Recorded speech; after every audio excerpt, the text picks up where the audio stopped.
Marie, on est au beau milieu de cette semaine nationale de l'action communautaire autonome et puis ça se termine samedi, ça a commencé dimanche. Nous, tous les matins, comme Julie et Ghislain le font en après-midi, on présente des organismes. Il y en a plusieurs organismes communautaires dans la région et on en présente un différent chaque matin. Lisiane Panagis est avec nous, table régionale des organismes communautaires de la Naudière. Lisiane, bonjour. Qui est-ce qu'on a avec nous aujourd'hui? Ce matin, en fait, on va rencontrer la Maison Oxygène, qui est un des 3 groupes qui travaillent avec le secteur des hommes sur nos 190 organismes membres chez nous à la Troquelle. Sébastien Trudel de la Maison Oxygène qui est avec nous ce matin. Bon matin, M. Trudel. Bonjour. Oui, bon matin. C'est quoi la Maison Oxygène? La Maison Oxygène, dans le fond, c'est une maison qui accueille des pères et des enfants, une maison d'hébergement, pour une période temporaire de 3 mois. Donc, c'est vraiment une maison où est-ce que les papas peuvent se retrouver chez nous et peuvent se retourner de côté pour pouvoir se trouver un logement, se trouver un nouveau lieu pour habiter avec leur enfant sans perdre le lien avec leur enfant tout ce temps-là. Il me semble qu'on a beaucoup entendu parler de mères-enfants, d'endroits pour accueillir les mères et leurs enfants. Pour les hommes, il y en existe plusieurs à travers la province? Oui, mais dernièrement, il y a eu, dans le fond, du développement au niveau des maisons oxygènes. Longtemps, Maison Oxygène, dans le fond, Montréal était la seule pendant une bonne partie, pendant tout près de 20 ans. Et dans les 10 dernières années, dans le fond, le réseau s'est développé. On est maintenant rendu à 15 maisons oxygènes sur 11 régions au Québec. Donc, et Maison Oxygène Joliette-la-Naudière est là depuis 6 ans maintenant. Il y a un roulement, on le devine, mais vous avez généralement combien de résidents chez vous? On peut avoir jusqu'à 6 pères en hébergement temporaire, donc pour le fameux 3 mois.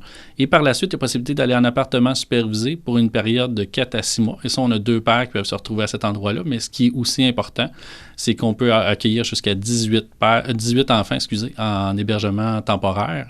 Et on peut accueillir jusqu'à 6 enfants en hébergement de type appartement supervisé. Mais est-ce que les papas peuvent arriver chez vous comme un cheveu sur la soupe où on doit, au préalable, avoir été inscrit sur une liste de membres? Comment ça fonctionne? J'imagine que souvent, c'est ça, on doit se retourner rapidement suite à une séparation, quelque chose du genre. Exactement.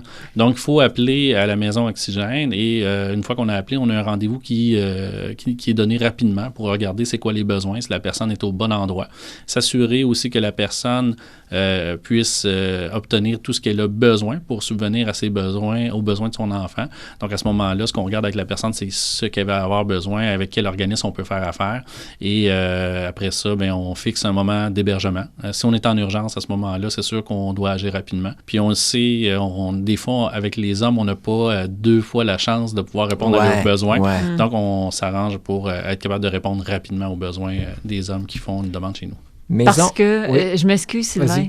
Parce que quoi? L'homme trop fier, trop orgueilleux? C'est quoi? Pourquoi vous dites qu'on a juste une chance de répondre? Bien, dernièrement, il y a une étude qui est parue qui disait que, dans le fond, un homme, quand il va faire un appel à des services, s'il tombe sur un répondeur, bien souvent, dans à peu près 40% des cas, il va raccrocher et il ne fera pas de nouvelles demandes. Donc, on n'a pas nécessairement la chance une deuxième chance avec cet homme-là. Il faut réagir rapidement, il faut donner un service rapidement à ces hommes-là. On parlait de vous récemment à Maison Oxygène. Il n'y a pas eu un spectacle bénéfice? Oui, il y a eu un spectacle bénéfice avec Maxime Martin et Dave Morgan, donc, qui a lieu à la salle Roland-Brunel.